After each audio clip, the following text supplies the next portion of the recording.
Hey, Salem. Salem, you are looking rough in this heat, buddy. Sailor.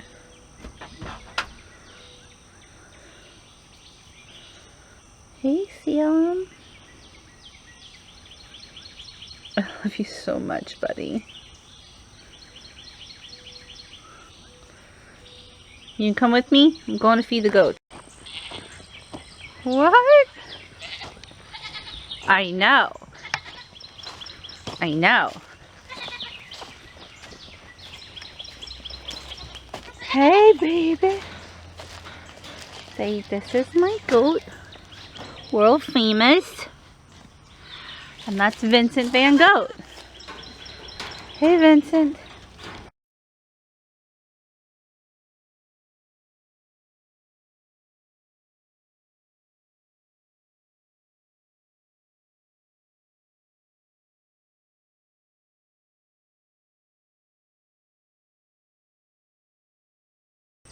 There's Oren. He's hanging out. Oren! Oren! No? Okay. Okay. Good morning. Afternoon, probably by the time you get this video, but hello. I hope that you're well and safe. Wanted to come talk to you about a couple of things. One is mental health. So, as somebody who struggles with their mental health, I was kind of contemplating all of the messaging that's really out there right now, and it's overwhelmingly people saying things like, take this time to learn a new skill. Take this time to learn how to meditate.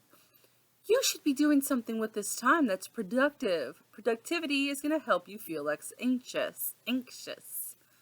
Okay, so here's the thing. My anxiety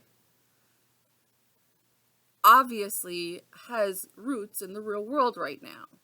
But even on the best of days when everything is perfect, I have anxiety issues. That is a chemical imbalance in my brain.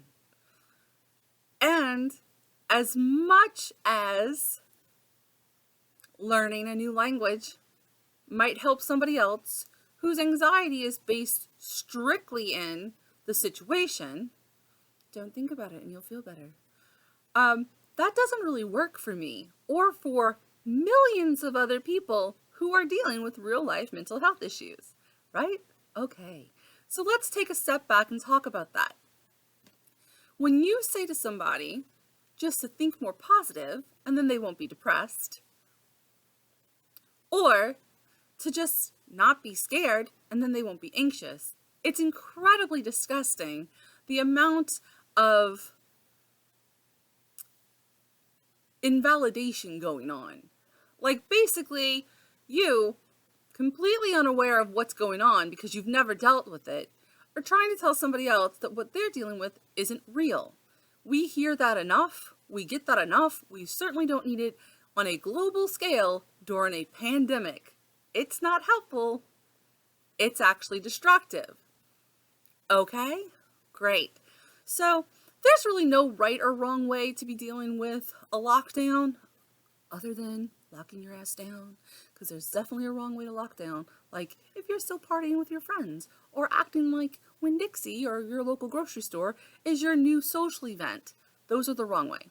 But assuming that you're locked down, there's no right or wrong way. If you can be incredibly productive, that's amazing. It's also a privilege. I'm watching people who are like, oh my God, I have installed a new garden bed, put up the swimming pool. We've gone down and built a new whatever. It's like, great, you had a pool to install and you had the material to build a new garden bed. That's amazing. But not everybody does, one. And two, not everybody can, even if they have the material in their hands, right now, there's so much energy and mind going towards just being okay. And if all you can accomplish today is just being okay, That's amazing. And that's enough. I think that, obviously, the more financially stable you are and less dependent on a current job or able to be like, off for a while, you're going to be able to be a lot more free in this time because your whole world isn't pressing down on you. But if you're not one of those people with 3 months of savings or a job that's going to keep paying you forever or any of those things, then you need to realize, like if you're not one of those people, your mind is being consumed with, how am I taking care of my kids? How am I taking care of myself? Where am I going to live when this is over? How long do I have to be where I'm at? Like, how long is this sustainable, right? And for a lot of people, the end is already there. They don't have the money. This stimulus check that's coming isn't about, like, great, we can order that hot tub. This is about, I need groceries and I haven't been able to buy them for weeks. So personally, let me just put this out there. A couple of weeks ago, when all of this was starting, I was like, okay, we have to prepare. And I'm not talking about panic buying. I'm not talking about hoarding stuff. I'm talking about having a little extra on the shelf in case we can't go to the grocery store. So my goal was to have 2 weeks worth of food in the pantry. Okay. I was talking to my sister and I said, I'm trying to decide if I should grocery shop or if I should pay my car note. And I think I'm going to grocery shop. And she said, oh my God, don't do that. Pay your car note. So I was sitting down, I had the app in my hand, and I was lined up to pay my car note. And I was like, I can't do this. I have got to go to the grocery store. Like, I have to. And then literally a week later, they announced that everything was shut down and that we really needed to try to stay home as much as possible and that grocery stores would be available, but that we would really want to stop and just stay put. And I was like, what the fuck? I'm so glad I didn't pay my car note. Now, obviously, I need to pay my car note, and I have done it since then. But I'm just saying, like, for a lot of us, we're deciding between what we're paying and what we're and the groceries we have, or that's not an easy thought. And once you make the decision, like once you go, okay, I'm buying groceries and I'll pay the car note when I can, your mind is like, when can I pay the car note? When is that going to happen? Like, what if everything goes even more sideways? Do you know what I mean? So to tell somebody who is actually struggling with just life stuff that they should be coming out of this better, more educated, with a side hustle, with a new language, having written a novel, like all of that is so gross. It's toxic. It's toxic. And then you have this happening, and if you are on the internet, then you've probably seen it. It is amazing to me. But you got people in giant houses complaining about being stuck inside. It's so hard to be stuck inside. These kids are going crazy. Oh my God. Cherub and Kennedy have been stuck inside for a week. What? You have an 8,000 square foot home with a giant swimming pool and a tennis court, and you're complaining about being stuck inside for a week?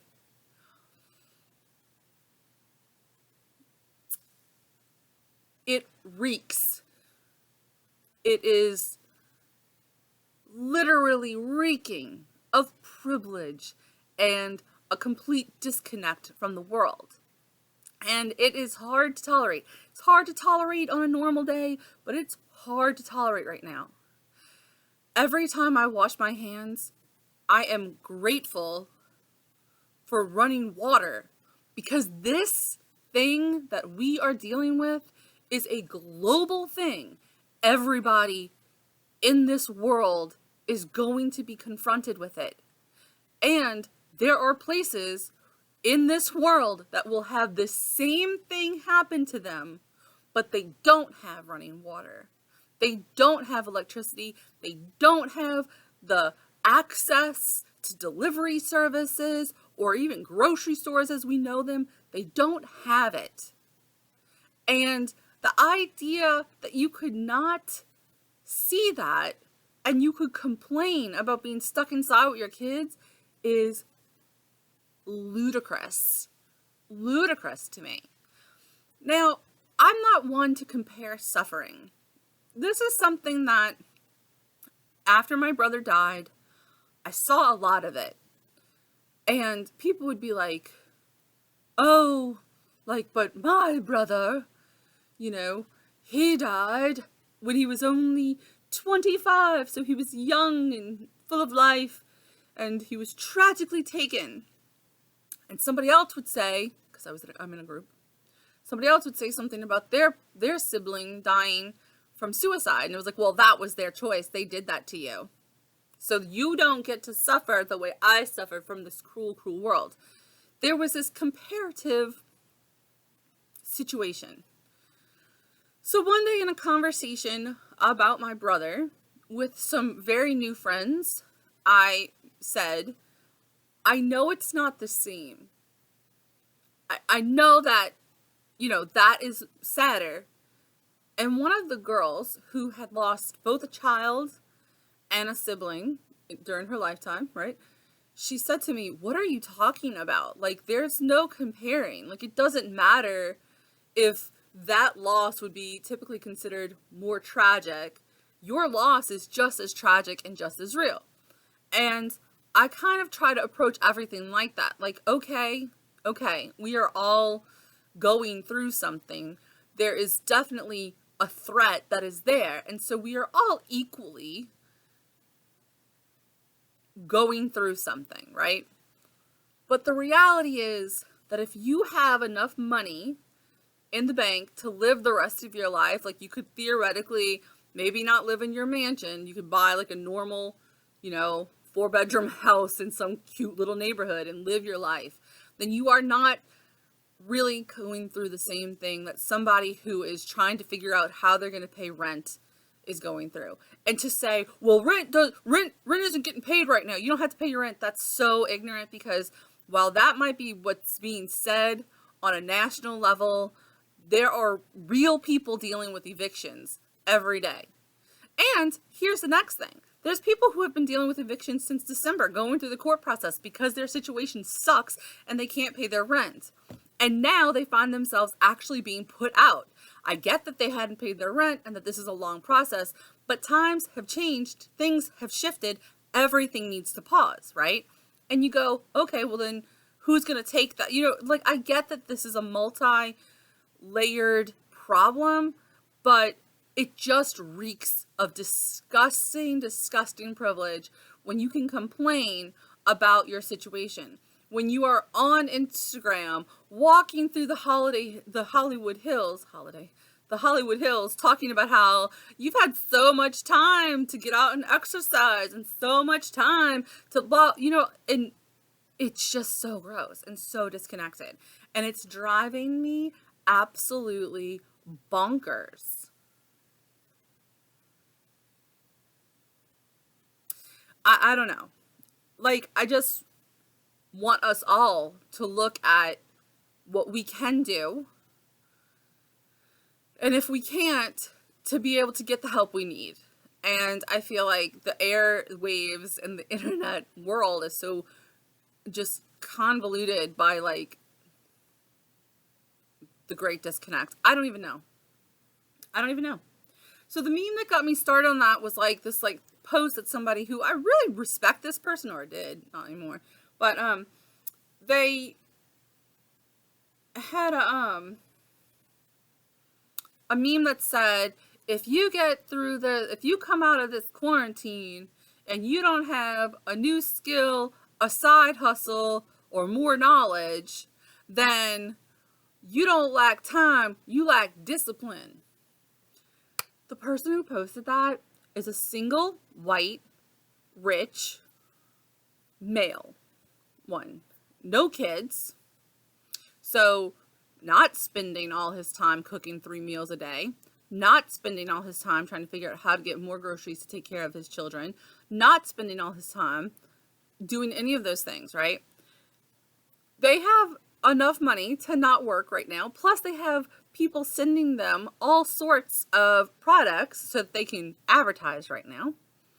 Okay, so you're not worried about food because you're ordering out, you're having shit sent to you, you have cupboards full of, all of your essential things to make shakes and to make drinks and to take care of your body and everything else, right? It's like, great. I hope you do come out of this with another language and more knowledge and new skills.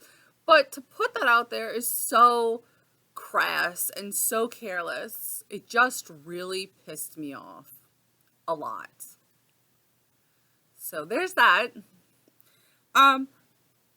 Moving on from that, just to talk to you about what's been going on with me and why I haven't been making videos, I will tell you that basically my brain has been mush.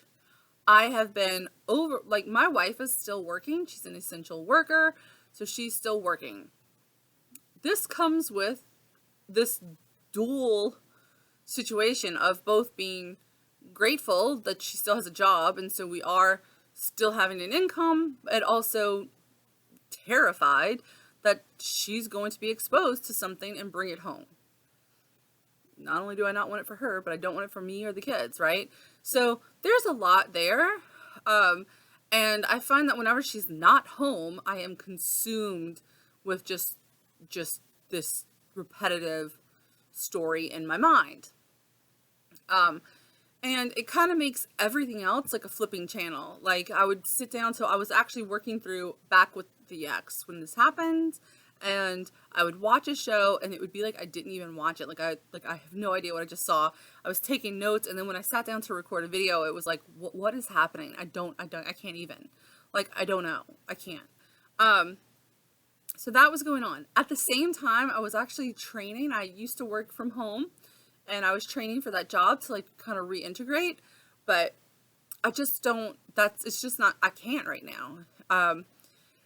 So that was another thing that was happening. I was trying to figure that out, trying to work that in, but it's like that on top of the new reality of like, everybody being home 24/7, cooking, cleaning, there's a lot more dishes, there's a lot more everything. So it's been really kind of a wild ride. It is kind of interesting.